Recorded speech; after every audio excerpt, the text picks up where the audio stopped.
and welcome. This is Impact 2022, our continuing conversation where we talk about topics from all over the place, recent events, current events, where we talk about topics of importance, where we talk about race, religion, and all things basically. And as we always do, this is a continuing conversation for those of you who have been here before. And what we do is we ask that you type your questions and your comments into the comment section.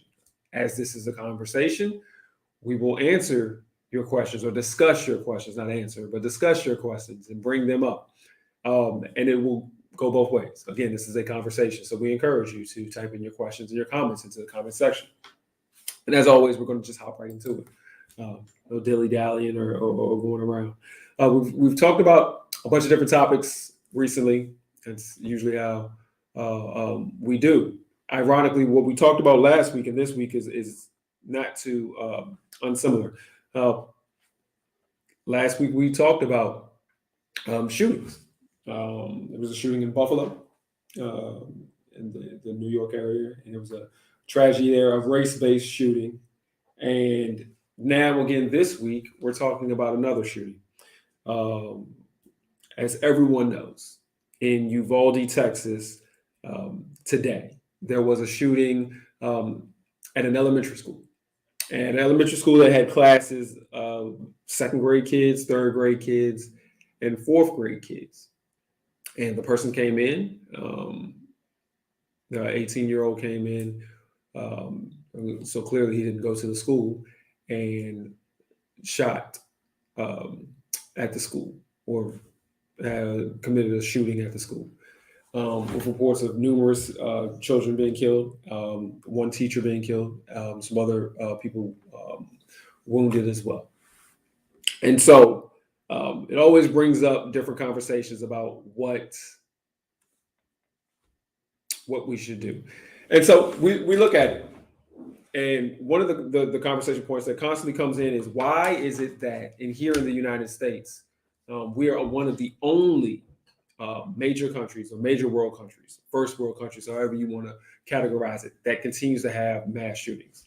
And so you sit back and you wonder, and you say, well, we have countries who deal with terrorism all the time. You have a country, you look at Israel, and you're constantly having issues go back and forth with Israel and Palestinians, with Hamas and other groups like that. Or if you look at some of these other countries and you see you know, horrific events um, that are usually terrorist related or aggressions between militant groups.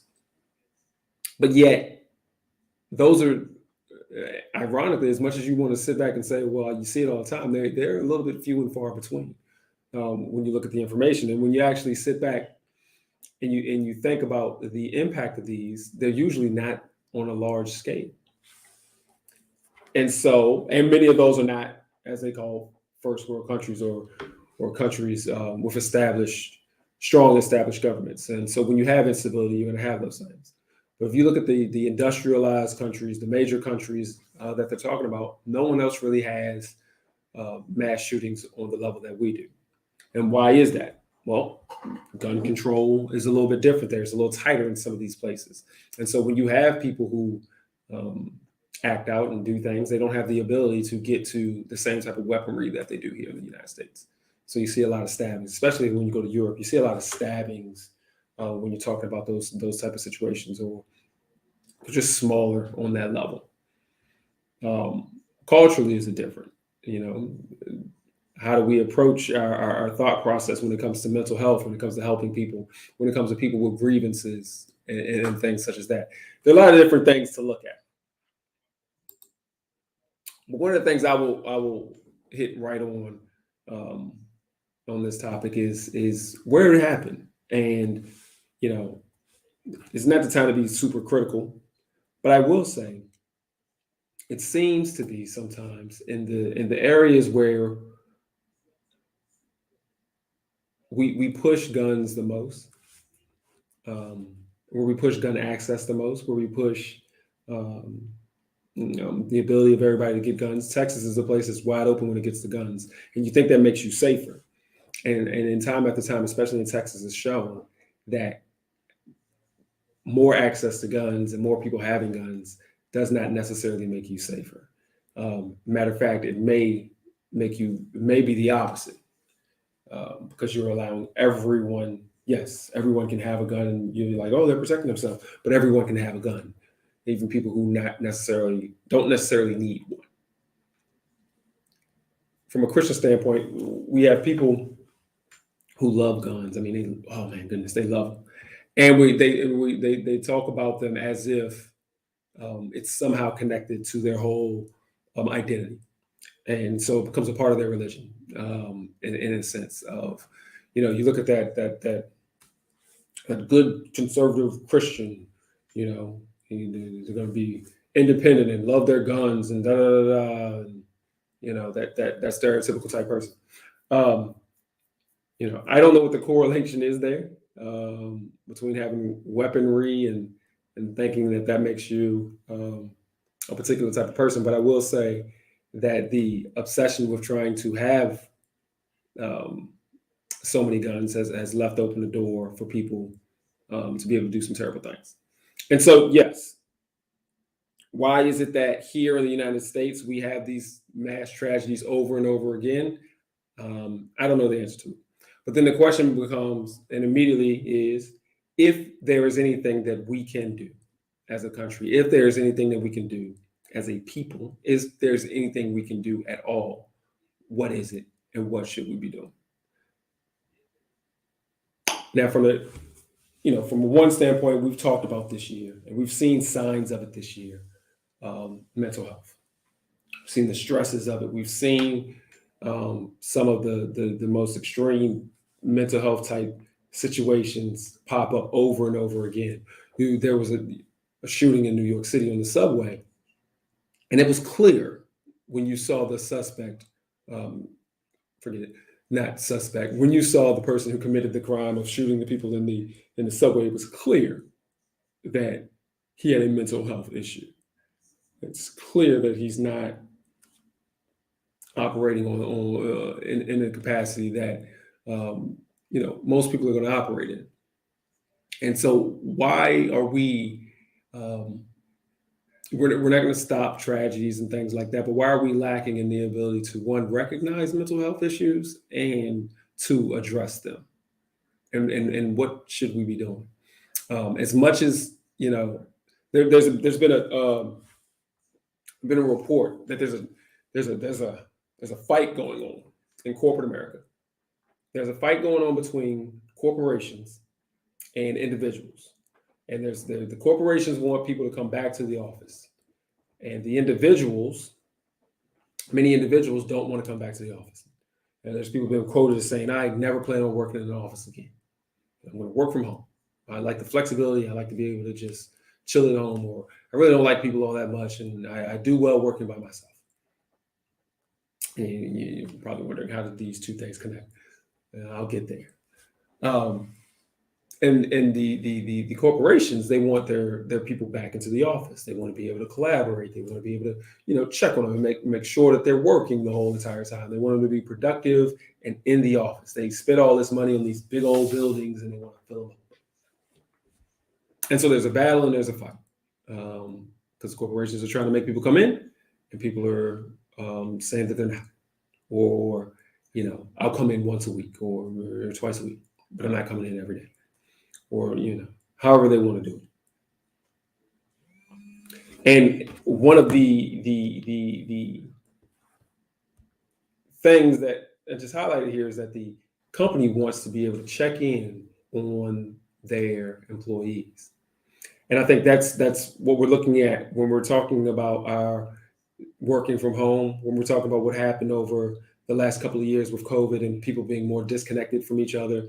You're going to go even further back and really talk about the fact that we've become such a digital and technology-based society, and even more now with AR and VR, virtual reality and alternate reality, that we're even a little bit more separated than we've ever been. And like the companies want to do with their employees, we as individuals, we as friends and family members, we as churchgoers, people of faith, how do you check in on somebody if you never get to see them? And so as much as people want to, it is definitely self-serving when you sit back and you say, well, I want to stay home. I don't want to go into work anymore. But how do we check in on one another? How do we make sure you're okay? How do you not go down a bad rabbit hole because you're by yourself and you don't have anyone to put any other ideas into your head? Same thing with church. Back in the day when I was young, the big thing was, you know, people like to watch. Some people like to watch church on TV, and they call themselves, "Yeah, I go to this church because I watch it on TV," um, and it was rejected for most folks. Like that don't count. But nowadays, watching it on television, that's the small part. But now watching on the internet, and even as we're doing now, and thinking that we're connected. Well, again, that can put you down in a bad rabbit hole. How do we connect with people? How do we check on people? How do you make sure that your mental health is okay? Or how do you make sure that your social health is okay? How do you make sure that you're not going down a bad path? It's hard to know if I'm going down a bad path. It's hard for me to know because I'm down that bad path. But if I'm seeing people all the time who are checking on me, making sure that I'm okay, and we're looking back and forth, I think that helps. What does all that mean?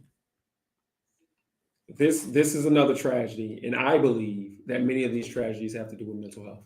Not saying that these people are mentally deranged in the clinical sense, but mental health just is stress. Mental health as being confused about where you're supposed to be in life. Mental health is just not having healthy dialogue, conversations, and thoughts going on. Doesn't have to go so deep. So I'm not going deep into mental health and saying that all of these people have significant issues, because we all have issues, but just our mental health, the healthiness of our brain, healthiness of our activities isn't good.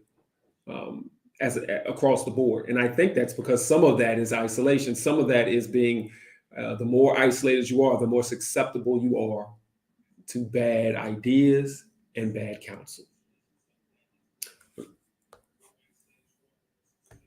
When we're going to use this in a boyfriend girlfriend example. When family has a young daughter, and the young daughter starts dating a guy, and dating a guy that they don't like, and dating a guy that they think is destructive. One of the first things that the guy who is destructive and may not like, may have friction with the family, one of the first things that he's going to do is pull the daughter away from the family, saying things like, "Hey, your family doesn't know what they're talking about. It's me and you against the world, baby. Let's listen to me. Don't listen to them." Pulling you away. And the young daughter will stop listening to her family, start thinking that they're crazy, doesn't have anything, good to say about the boyfriend. And the path of that is that the boyfriend isolates the young lady.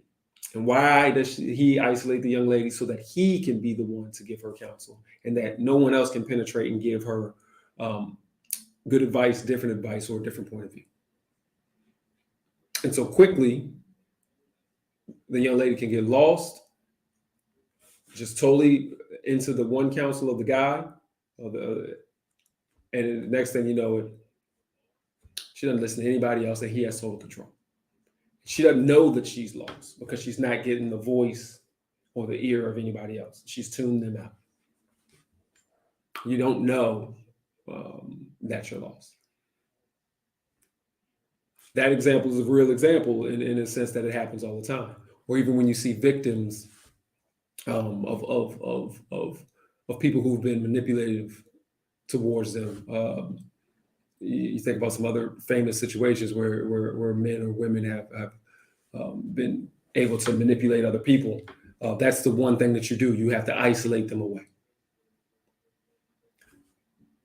I think what we're doing now is we're not being isolated by a person. We're self-isolating.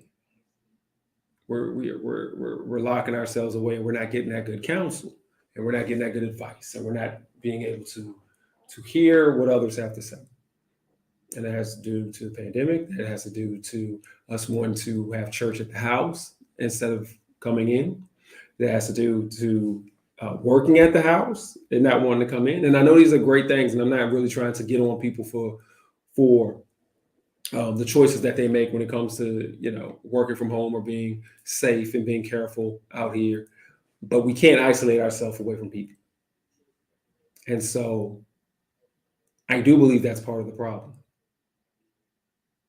People need to be able to check on one another. People need to be able to check on you. You need to be able to check on others. And as we continue to do that, I think we isolate ourselves away. One of the things when you hear these shootings, you hear people say, "Well, I didn't know that person was like that," or "I didn't know that they had something going on," or "They didn't look like they had anything significant going on or stress going on in their life." And it's because people weren't able to see, weren't able to pay attention, weren't able to see any clues. And it becomes harder and harder. And so I think that as we continue along, and as we think about these tragedies that have come up, as we think about what happened in Texas, and we think about what we can do, of course, we're always going to talk about gun control, and I'm a strong believer in that. We're going to talk about all the typical things, background checks and other things like that. We're going to talk about, then the people on the other side are going to talk about gun rights and, whatever they talk about on that. I really don't know because I'm not on that side. So I can't sit back and say, hey, that's, I can't represent their position. But what I will say is, as we go down this path of talking about what we need to do, let's remember that our mental health, the healthiness of our minds and our social interactions is important, and that we need to take care of others, check on others, and we also need to be available and out so that other people can see us. Go to work in the physical form. Go to church in the physical form. Go see your friends and your family in the physical form. If you are nervous about it, be safe. Wear a mask, do whatever you need to do, but don't think that your mental health, that you will be healthy by isolating yourself. Talking to people online, playing on Twitter or Snapchat or Instagram or whatever like that is not seeing people, and it's not good for your mental health. And so I don't know if any of that has anything to do with the shooting. It appears there's some other things there, mixed in the border patrol and all of this kind of stuff. There's theories all around. But what I do know is that people need to be able to check on others. And we're going to have a comment, so let's go there. The question is, why, as the United States, where we consider ourselves the leader of the free world, we have over 200 mass shootings? Yeah. The number one thing that I always point to with that is the difference between a mass shooting and a shooting, or a mass shooting and a violent incident, is the weapon that you have. There are plenty of people who will get mad. If I get mad and I want to go out here on a rampage and hurt a bunch of people and I have a knife, well, then it's going to be a mass shooting. If I go out here and I want to hurt a bunch of people and I have a handgun that doesn't have a high capacity clip or is not an automatic, it probably won't be a mass shooting. You have the same people in two different places. People here in the United States who have access to weapons of mass destruction, and they're angry. And then you have that same person in another country who does not have access to weapons of mass destruction. That same person, different results. So that's the first one that I hit on. That's the first one. I mean, that's the most obvious one. We value guns more than we value people's lives. And that's to all those people who say, "Well, gun control, man, I want to," I was talking to some guys the other day and they were like, "Man, I got like 20 guns. This other guy got like 40 guns."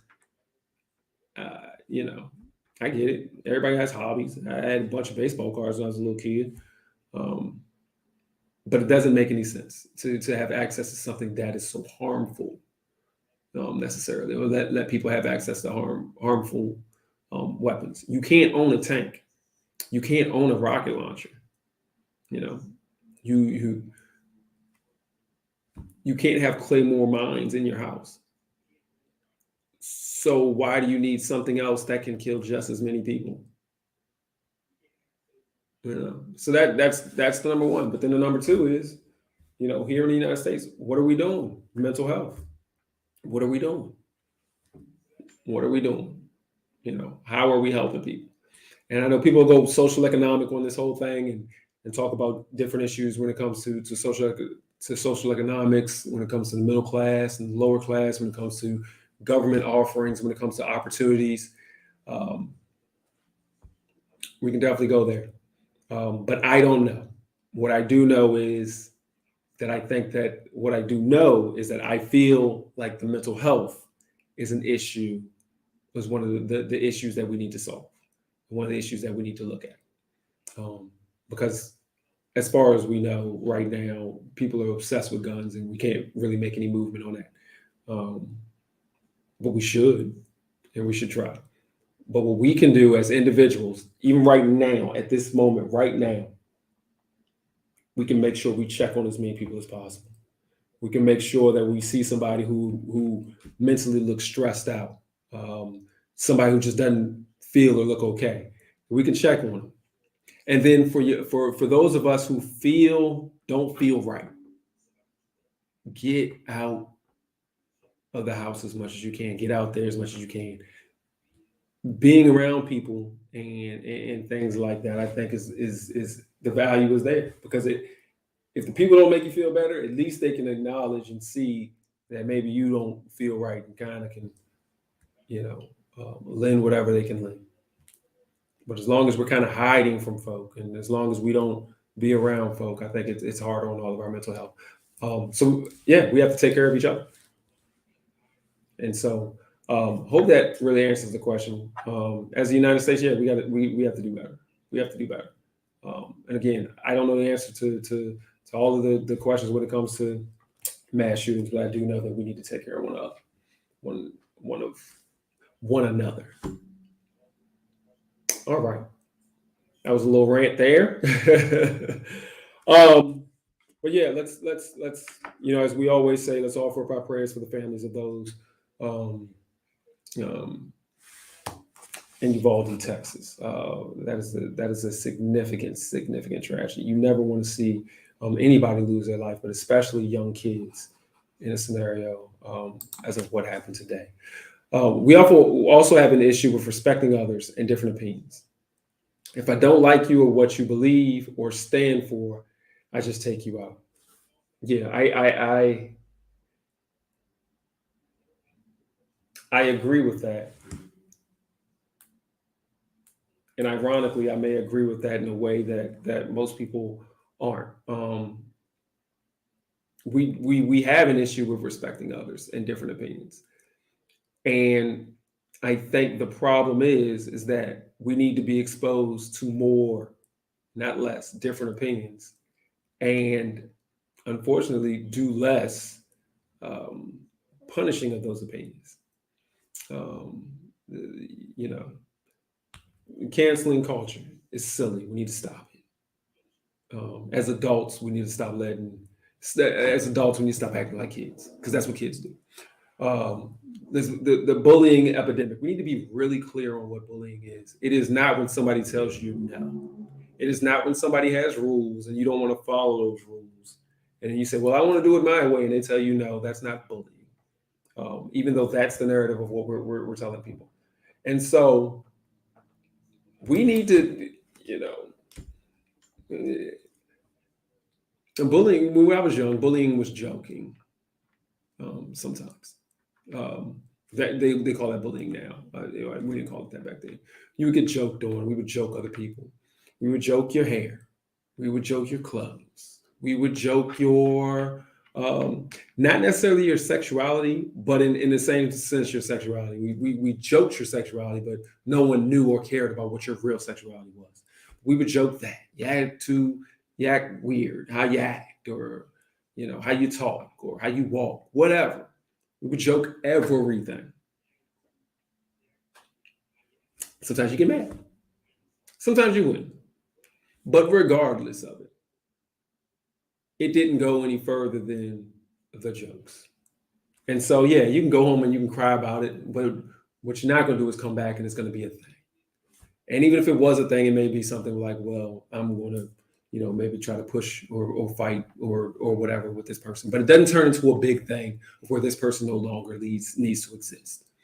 We don't need to do less criticizing and less talking to one another. I think we need to do more. And what we need to get into a space of is you need to be able to understand how to handle it.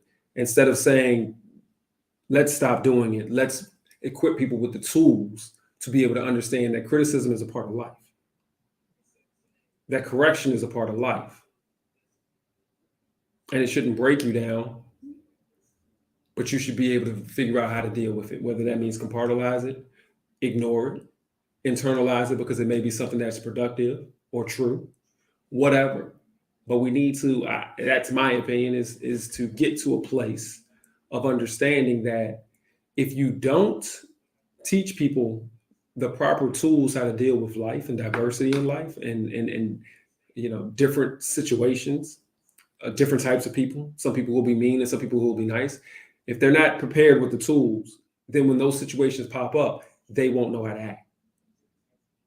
And so let's stop with, for me, I feel like let's stop with this trying to make everybody all nice and trying to, no, you can't talk like that, or no, you shouldn't do this, or no, this person's mental health is so fragile that if you talk like, no, let's give people the tools to be able to handle the situations, because there's no way we're going to be able to monitor everyone in the sense of, all right, no one can ever say anything bad or no one can do anything bad. No, let's get people with the tools and let people understand that words or opinions or people who want to do different things,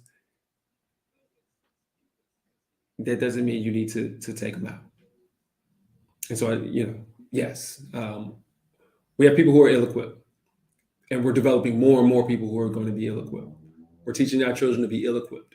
We're teaching adults to be ill-equipped to handle life. And as a result, yes, I think we have people who want to take one another's out. There are some folks out here, I'll tell you, because you see famous people all the time, politicians and celebrities. I think that they're absolutely ridiculous.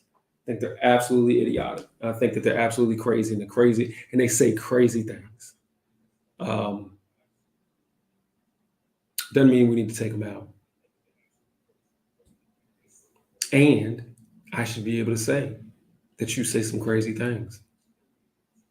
And you shouldn't be able to take me out. Intellectually, just lost it. Intellectually, the U.S. is diminishing. I believe many of those who seek to provide leadership today are intellectually stunted. Yes, and I will say this: there are a group of people who have decided that that ignorance is the route that they're going to go into. I think they've watched too many of those movies of being the jock who is not smart, and they enjoy that, and they want to. The 80s movies are like, yeah, I'm dumb and I can play sports. And they've internalized that and think that that is a hero. And so now that they've internalized, like, ignorance is something to be proud of.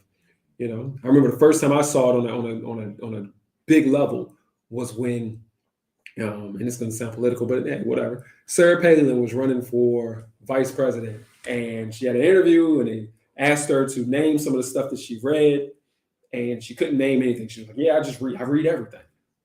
And then they asked her, she made a statement about Russia being in her backyard. She could see it from her house because she lived in Alaska. Stuff that didn't make any sense. The foolishness of what she was saying and the showing of uneducated answers. And from that moment on, it seemed like people were inclined to say, well, we like this person.